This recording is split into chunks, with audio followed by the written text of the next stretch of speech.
Today is a good day to have a great day.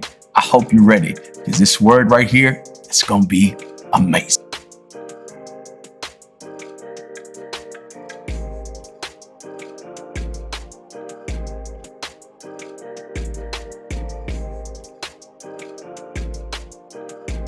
Welcome back to another quick word Wednesday. Listen, my whole goal and my hope is to help you pursue your purpose and do all that God has called and created you to do. Before we jump into it, I need you to share this link with somebody. Tell them, listen, you need to see this word. I need you to like the video. I need you to comment. I need you to do all the things. Why? Because we're family.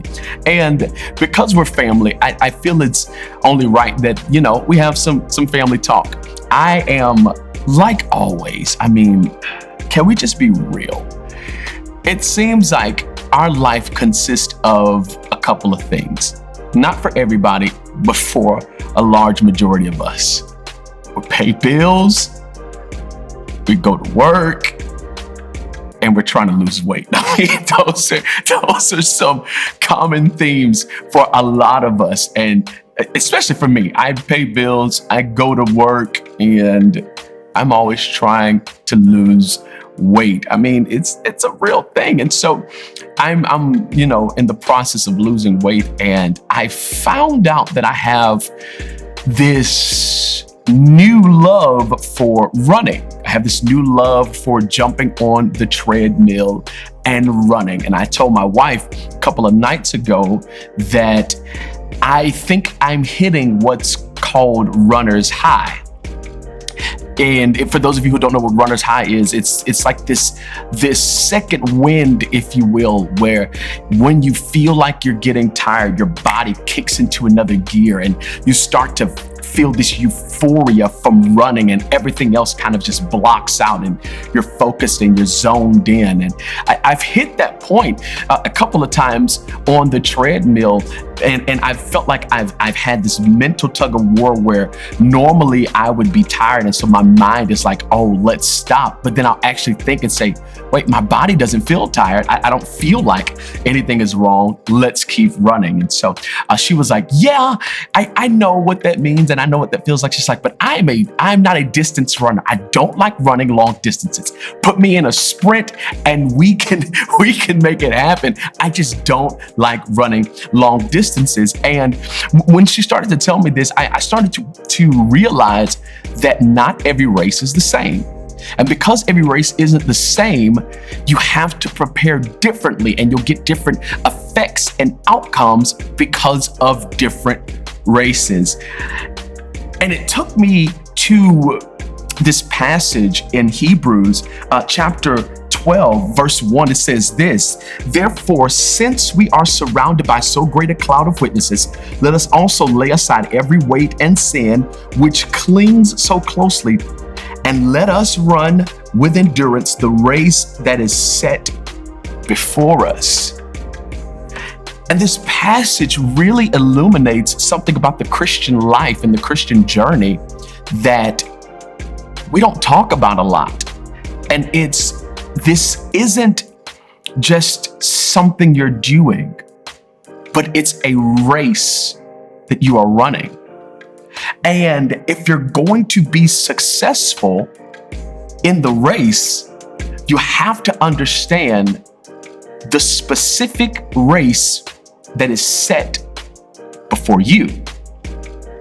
I recently found out that you can be disqualified if you get out of line, aka if you start running outside of the lane that is designated to you in track and field. And a lot of that is because though you are on the track, you are not the only one. And if you don't stay in your lane, you could cause great calamity. You could injure the people next to you. You could injure yourself. You could cause a lot of damage and a lot of harm if you don't stay in the lane that's been assigned to you. And how many of you watching me have veered from lane to lane simply because you didn't realize the race that you were supposed to run. You didn't realize the journey that you were supposed to take. You didn't do the thing that you were called to do. Now, last week we talked about what if your healing comes from doing the hard things that God has instructed you to do. And I still believe that and stand by that, so much so that I believe that if you don't stay in your lane, it could be detrimental. A couple of days ago, the world went on a frenzy. We were up in arms. We were so angst, panicked, frustrated, simply because Instagram, Facebook, and for those who are on it, WhatsApp were down. And I started to see these posts pop up once Instagram kind of kicked back in after, 300 hours, and it seemed like the world had paused. I started seeing this trend of posts where people were saying, I was glad that Instagram went down. For a second, it felt like I had a normal life again. I was glad that we didn't have Facebook for these couple of hours because it didn't seem like my world was closing in on me. And what that got me to realize is this: so much of our time spent on social media isn't actually for the fact of being social. It's actually for the detriment of us not running in the lane that we were designated to. So you think that your life is insignificant because you drive a Honda Civic, but as you're scrolling, your favorite celebrity just bought a Bentley GT. And now all of a sudden, you feel as if your life and the value that you bring doesn't matter. So you feel insignificant because your lane is requiring you to work a 9-to-5 because you don't feel like you have an entrepreneur's mindset, while this person over here, this guru, this coach, is seemingly living their best life possible, but you've got to go to work. And so now you're depressed. You hate your job because somebody else's lane looks better than yours. Can we go deeper? Can we just be real for a moment? You think that your relationship with your spouse or your significant other no longer has value because in your lane, all you see are the arguments that you have.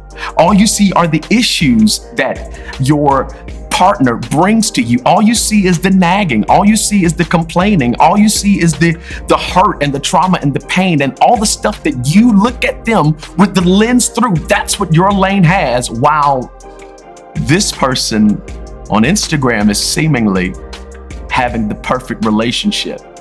They've got bae goals. Their significant other to you looks better than yours. And so all of a sudden you're comparing. And now you're causing calamity because you're not running in your lane. But what I love about this verse is the first thing that it tells us to do is to lay aside every weight and sin, watch this, that so easily besets us individually. The things that you carry will determine the effectiveness of your race. No one else can run the race for you. So it's your responsibility to monitor the weights and the sins that are holding you back.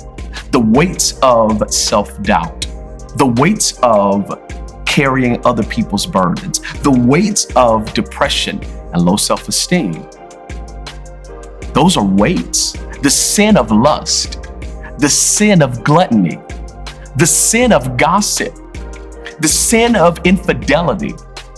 Lay those things aside because you've got a race to run, and it's been set before you. What I really love about this passage is that you've got to run it with endurance.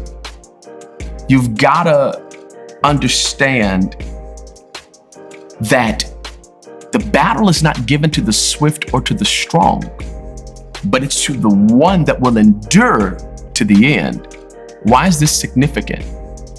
Because the first verse says, we are surrounded by so great a cloud of witnesses.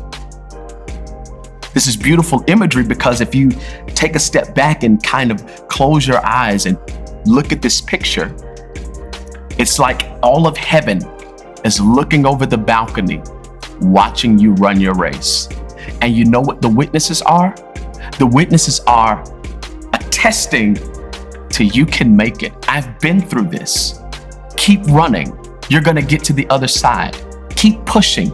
You're gonna make it through this trial. Keep waking up every day. You're going to get through this storm. Run your race. The witnesses are there to attest to the fact that God has a plan. You're surrounded by witnesses. Stop surrounding yourself with people who only want to spectate, who only want to spy, who only want to get a peek into what you're doing, because what you're doing may benefit them in some kind of way. And you need to surround yourself with some people who can be a witness that even though you might be in the roughest season of your life, God is still able. Even though you might be in a season that feels like it's completely chaotic, God is able. So keep running. God won't fail you. Keep going. God won't let you down. Keep going. Endure to the end.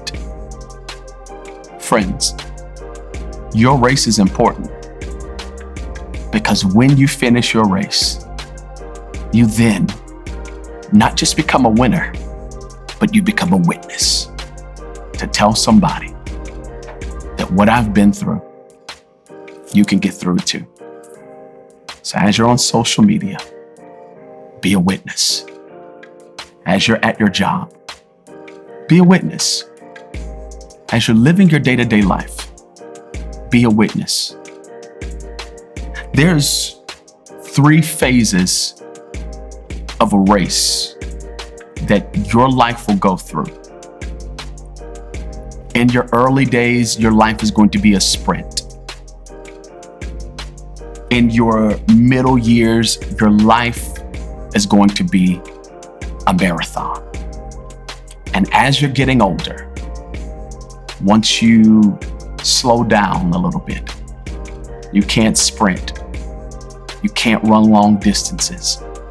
Your life then becomes a relay where you take all that you have and you pass it to the next person so they themselves can run their race and make it to the end.